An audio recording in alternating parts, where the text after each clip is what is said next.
يا رسول الله وقدوتنا لن ندع الغرب يدنسنا لن نرضى أبدا ذلتنا يا رسول. الحمد لله رب العالمين والعاقبة للمتقين والصلاة والسلام على رسوله محمد وعلى آله وأصحابه أجمعين وعلى من تبعهم بإحسان إلى يوم الدين.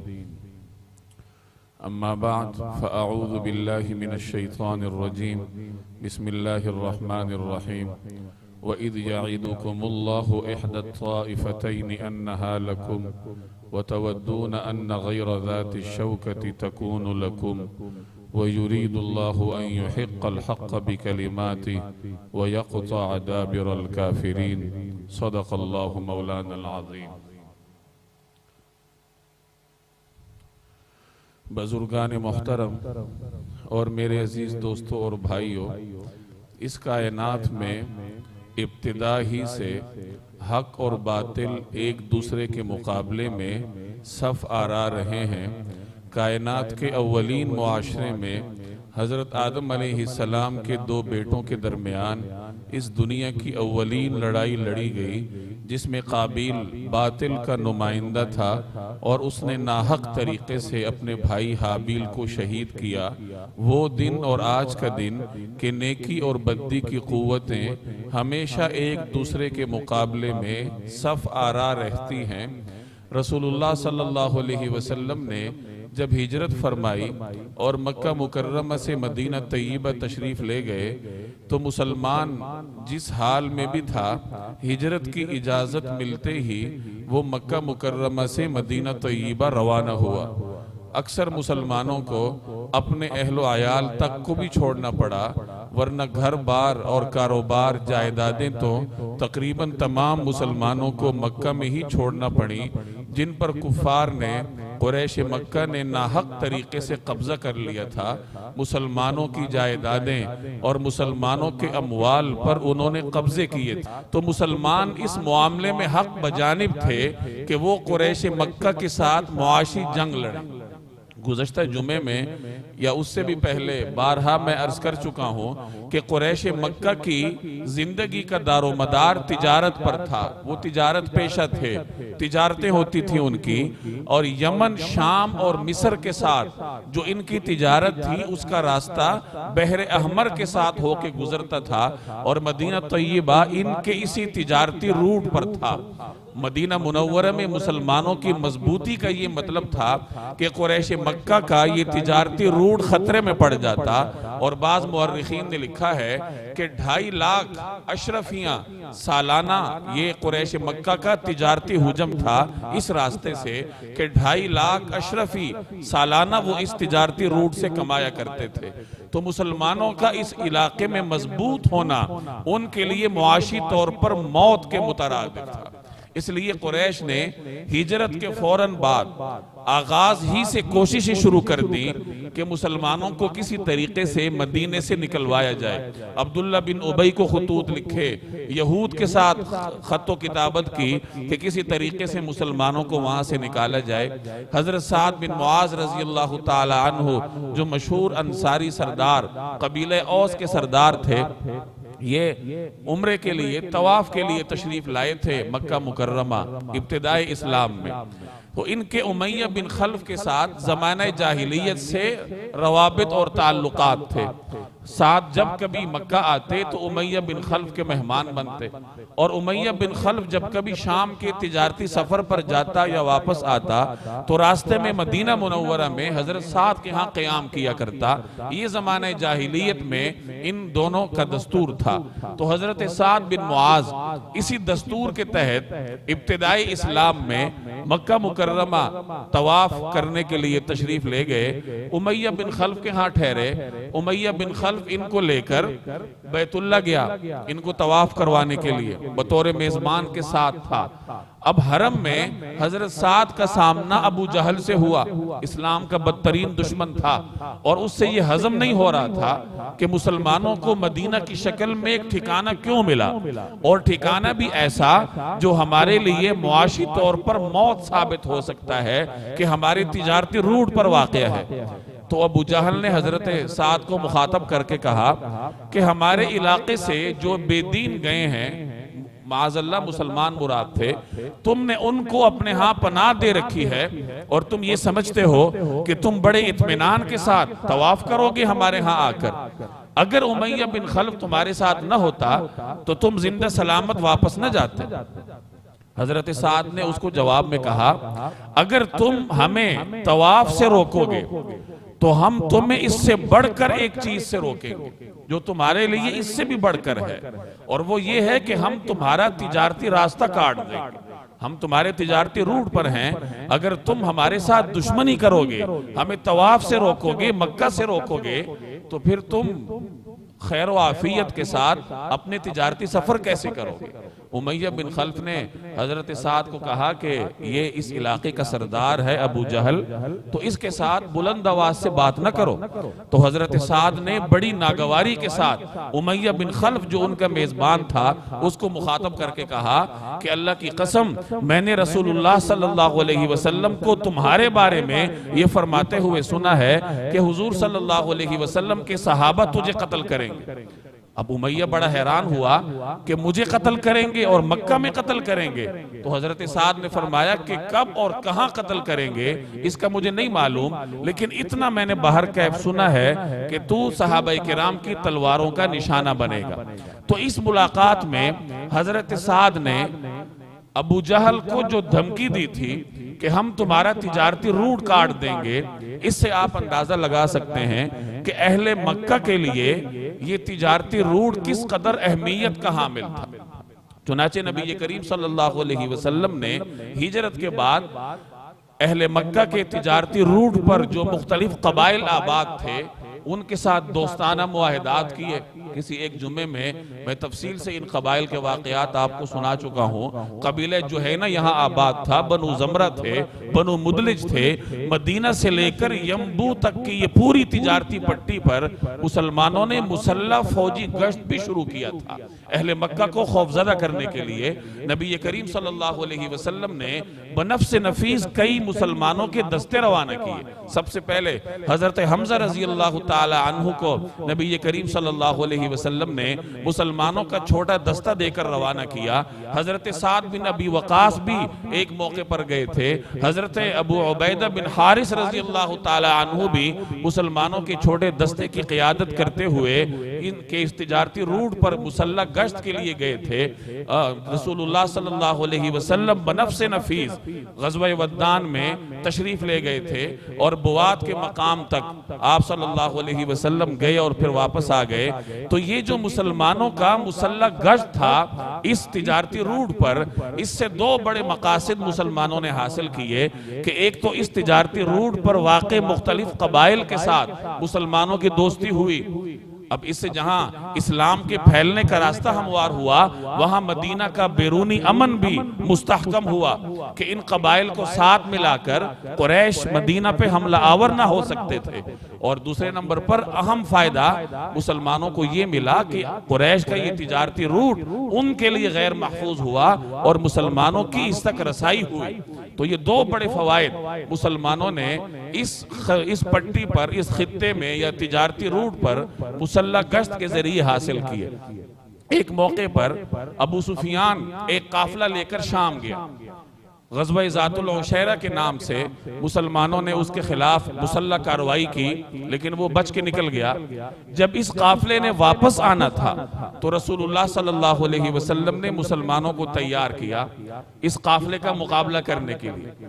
میں نے شروع میں عرض کیا تھا کہ مسلمانوں کے اموال، ان کی تجارتوں پر، ان کے مکانات پر قریش قابض ہوئے تھے، ناجائز طور پر ان کو اپنے گھروں سے نکالا تھا۔ تو مسلمان بالکل حق بجانب تھے کہ ان کے تجارتی قافلوں پر حملہ کرے اور ان سے وہ اموال واپس لیں جو قریش نے مسلمانوں سے لیے تھے۔ چنانچہ اس مقصد کے لیے آپ کو سیرت کی کتابوں میں مختلف مہمات ملیں گی جن میں مسلمان قریش کے کسی قافلے کا مقابلہ کرنے کے لیے نکلے تھے۔ ہمارے دور حاضر کے کچھ مصنفین اس پہ شرمندہ ہوتے ہیں کہ مسلمان قافلوں پہ حملے کے لیے کیوں نکلے تھے، اور اس کے بارے میں طرح طرح کی تعویلیں پیش کی جاتی ہیں۔ جب رسول اللہ صلی اللہ علیہ وسلم کا فیصلہ تھا تو اس سے بڑھ کر انسانوں کے لیے، مسلمانوں کے لیے اور کیا ہو سکتا ہے۔ تو جب ابو سفیان کے قافلے نے واپس آنا تھا تو نبی کریم صلی اللہ علیہ وسلم نے صحابہ میں اعلان فرمایا کہ ابو سفیان کا قافلہ واپس آ رہا ہے، اور یہ وہ قافلہ تھا جس میں اہل مکہ کے ہر گھر کی انویسٹمنٹ تھی۔ ہر گھر نے کچھ نہ کچھ رقم دے رکھی تھی، ایک بڑی مالیت پر مشتمل یہ تجارتی سفر تھا اہل مکہ کا، اور اس قافلے کا نیست و نابود ہونے کا مطلب یہ تھا کہ قریش مکہ کی معاشی رگ کٹ جائے، ان کی معاشی موت واقع ہو جائے، اور معاشی طور پر وہ قسم پرسی کا شکار ہو جائیں۔ ظاہر ہے آج کل کے دور میں بھی اس طرح ہوتا ہے کہ جنگوں میں سب سے اہم یہ ہے کہ دشمن کی سپلائی لائن کاٹی جائے، دشمن پر معاشی حملہ کیا جائے، معاشی طور پر اسے اس قابل کیا جائے کہ وہ تنگ ہو جائے اور آپ کا مقابلہ نہ کر سکے۔ تو ان تمام تر مقاصد کے تحت رسول اللہ صلی اللہ علیہ وسلم نے مسلمانوں کو ساتھ لیا۔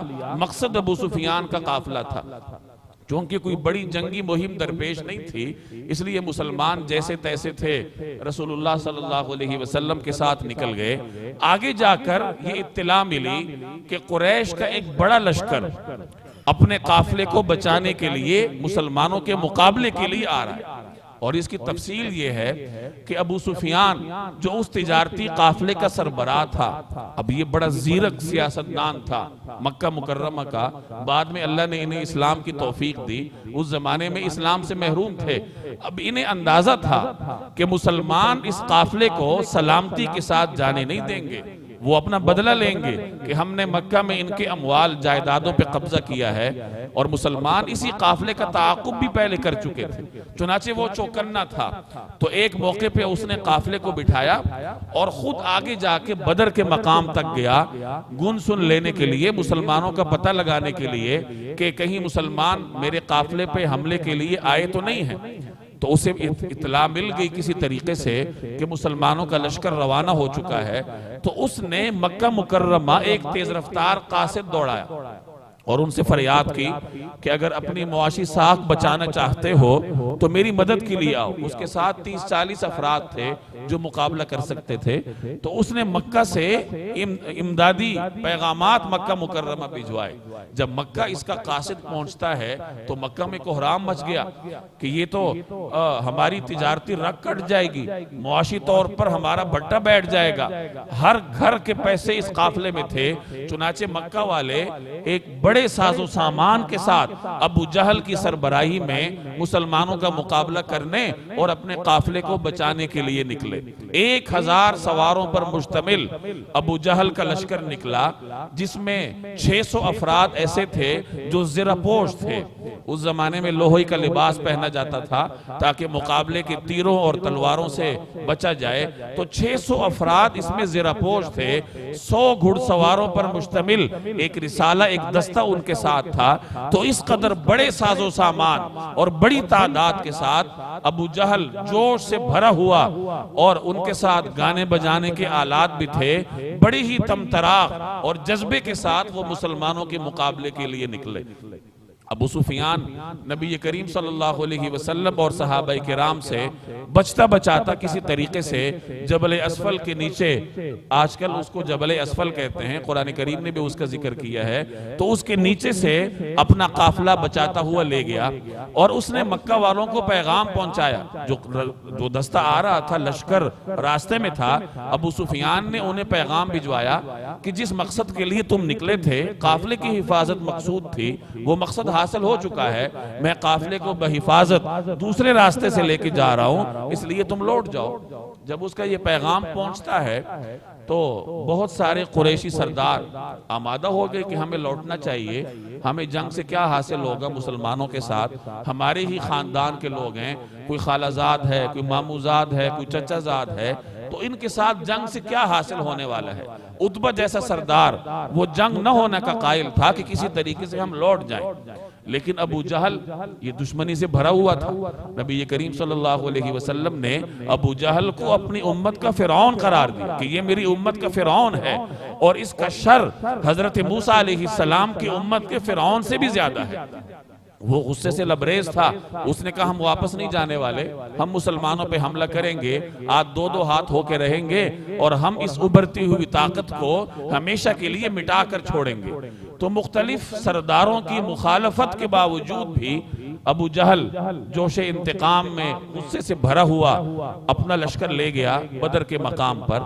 رسول اللہ صلی اللہ علیہ وسلم نے جس وقت قریش مکہ کی اس لشکر کی آمد کے بارے میں سنا تو مسلمان چونکہ بے سر و سامان تھے، وہ تو ایک قافلے کے مقابلے کے لیے نکلے تھے، اور مقابلے میں اتنا بڑا لشکر آ رہا تھا، تو آپ صلی اللہ علیہ وسلم نے صحابہ سے مشورہ کیا، اشیروا علیہ ایہا الناس، اے لوگوں مجھے مشورہ دو ہمیں کیا کرنا چاہیے۔ حضرت ابو بکر اٹھے اور نبی کریم صلی اللہ علیہ وسلم کو اپنی وفاداری کا یقین دلایا۔ حضرت عمر اٹھے اپنی وفاداری کا یقین دلایا۔ حضرت مقداد بن اسود اٹھے اور بڑے جوش والے الفاظ کے ساتھ انہوں نے نبی کریم صلی اللہ علیہ وسلم کو اپنی وفاداری کا یقین دلایا اور عرض کیا کہ یا رسول اللہ، ہم حضرت موسیٰ کی قوم کی طرح نہیں ہیں کہ ہم آپ کو کہہ دیں کہ اذهب انت وربک فقاتلا، کہ اے موسیٰ تم اور تمہارا رب جاؤ اور لڑو، ہم یہاں بیٹھے ہیں۔ ہم ان کی طرح نہیں ہیں، بلکہ ہم آپ سے کہتے ہیں کہ ہم آپ کے ساتھ ہیں، آپ ہمیں ساتھ لے کر لڑیے، ہم آپ کے دائیں بھی لڑیں گے، آپ کے بائیں بھی لڑیں گے، آپ کے آگے بھی لڑیں گے اور آپ کے پیچھے بھی لڑیں گے۔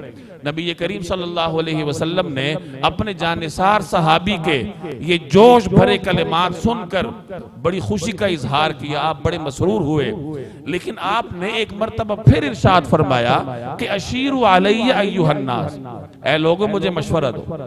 اب یہاں سیرت نگار لکھتے ہیں کہ بیعت عقبہ کے موقع پر، جس کا تذکرہ پیچھے آپ تفصیل سے سن چکے ہیں، بیعت عقبہ کے موقع پر انصار نے، مدینہ کے لوگوں نے نبی کریم صلی اللہ علیہ وسلم کے ساتھ یہ وعدہ کیا تھا کہ اگر مدینہ پہ حملہ ہوتا ہے تو ہم آپ کا ساتھ دیں گے، ہم آپ کی حفاظت کریں گے، ایسی ہی حفاظت کریں گے جیسے ہم اپنی بیوی اور اپنے بچوں کی حفاظت کرتے ہیں۔ اب وعدہ تو وہ کر چکے تھے، لیکن یہ موقع ایسا تھا کہ مدینہ کے اندر جنگ نہیں ہو رہی، باہر ہو رہی، اور اس میں یہ بات بھی قابل ذکر ہے کہ ہجرت کے بعد نبی کریم صلی اللہ علیہ وسلم نے جتنے بھی مسلح دستے مدینہ سے باہر بھیجے، جن کا تذکرہ میں ابھی کر چکا ہوں، تو یہ تمام دستے صرف مہاجرین پر مشتمل ہوتے تھے۔ آپ صلی اللہ علیہ وسلم نے انصار کو اس جنگ میں نہیں بھیجا، کسی دستے کے ساتھ نہیں بھیجا، کیونکہ ان کی بیعت مدینہ کے اندر جنگ لڑنے پر تھی۔ اب یہاں انصار باہر آ چکے تھے اور ایک بڑے لشکر کے ساتھ جنگ درپیش تھی، تو رسول اللہ صلی اللہ علیہ وسلم ان کا نقطہ نظر معلوم کرنا چاہتے تھے کہ آیا انصار کے لوگ مدینے سے باہر بھی جنگ لڑنے کے لیے تیار ہیں یا نہیں۔ اور یہ کوئی معمولی جنگ نہیں تھی، قریش کے ساتھ جنگ کا مطلب یہ ہے پورے عرب کو اپنا دشمن بنا لینا، کیونکہ قریش حجاز میں، عرب میں سب سے بڑا اور مرکزی قبیلہ تھا، تمام قبائل قریش کے تابع ہوا کرتے تھے، مذہبی طور پر ممتاز تھا کہ بیت اللہ کے مجاور تھے، مالی طور پر خوشحال تھا، افرادی حوالے سے برتری رکھتا تھا، تو قریش کے ساتھ جنگ کا مطلب یہ ہے پورے عرب کو اپنا دشمن بنا لینا۔ اب مہاجرین تو مجبور تھے، انہوں نے تو جنگ لڑنی ہی تھی قریش کے ساتھ، کہ وہ اپنے علاقوں سے ان کو نکال چکے تھے، اور مہاجرین خود بھی قریشی تھے، لیکن انصار کے لیے یہ ایک مشکل مرحلہ تھا کہ آیا وہ قریش کے ساتھ براہ راست جنگ لڑنے کے لیے تیار ہیں یا نہیں۔ نبی کریم صلی اللہ علیہ وسلم نے اس لیے دوبارہ دریافت کیا کہ اشیروا علیہ ایہا الناس، کہ اے لوگوں مجھے مشورہ دو، مجھے کیا کرنا چاہیے، اس موقع پر ہمارا لائحہ عمل کیا ہونا چاہیے۔ حضرت سعد بن معاذ جو انصار کے مشہور سردار تھے، قبیلہ اوس کے سردار، وہ سمجھ گئے کہ نبی کریم صلی اللہ علیہ وسلم کا مخاطب انصار کا گھرانہ ہے، انصار کا قبیلہ ہے۔ چنانچہ وہ کھڑے ہوئے اور انہوں نے بڑے جانثارانہ کلمات کہے۔ وہ عرض کرنے لگے کہ یا رسول اللہ، آپ ہمیں ساتھ لے کر لڑوا دیجئے، ہم ہر قسم کی قربانی کے لیے تیار ہیں۔ آپ اگر ہمیں اس سمندر میں گھسنے کا بھی حکم دیں گے تو ہم آپ کے حکم پر لبیک کہتے ہوئے سمندروں میں بھی کود پڑیں گے۔ اب نبی کریم صلی اللہ علیہ وسلم کو اطمینان ہوا کہ انصار اور مہاجرین سب یکجان ہیں قریش کے مقابلے کے لیے۔ قریش کا لشکر بھی پہنچ چکا تھا۔ رات کے وقت نبی کریم صلی اللہ علیہ وسلم ساری رات آہوزاری میں مصروف رہے۔ صحابہ کرام نے میدان جنگ سے پیچھے نسبتاً ایک بلند جگہ پر رسول اللہ صلی اللہ علیہ وسلم کے لیے ایک چھپر سا تعمیر کیا تھا، جس میں آپ صلی اللہ علیہ وسلم تشریف فرما تھے، اور بلند جگہ سے پورے میدان جنگ پر آپ کی نظر تھی۔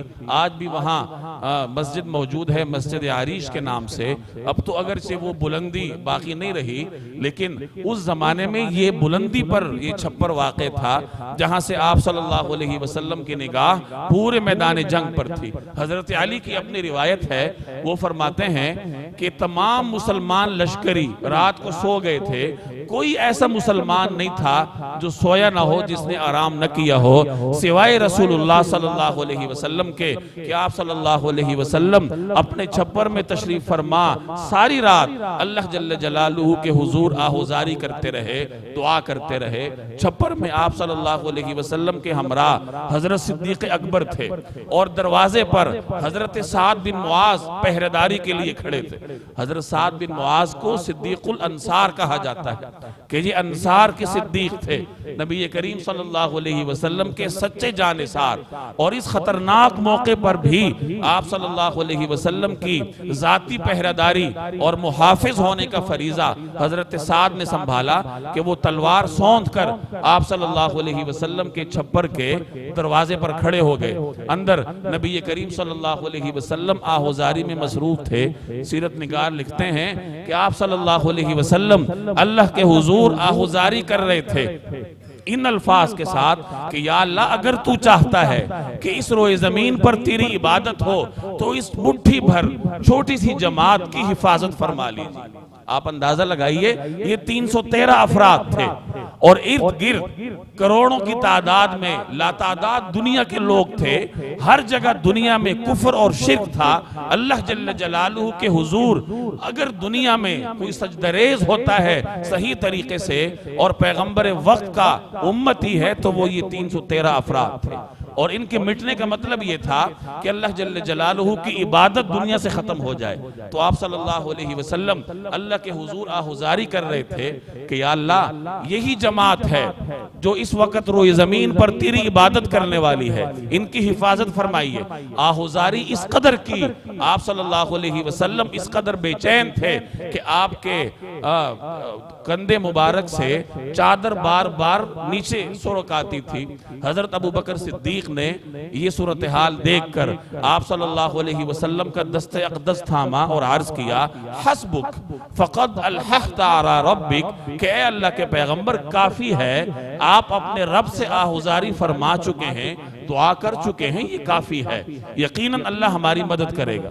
حضرت ابوبکر کو تو یقین تھا کہ اللہ تعالیٰ پیغمبر کی دعا کو رد نہیں کرے گا، اللہ ہماری حفاظت کرے گا، مسلمانوں کو فتح ہوگی۔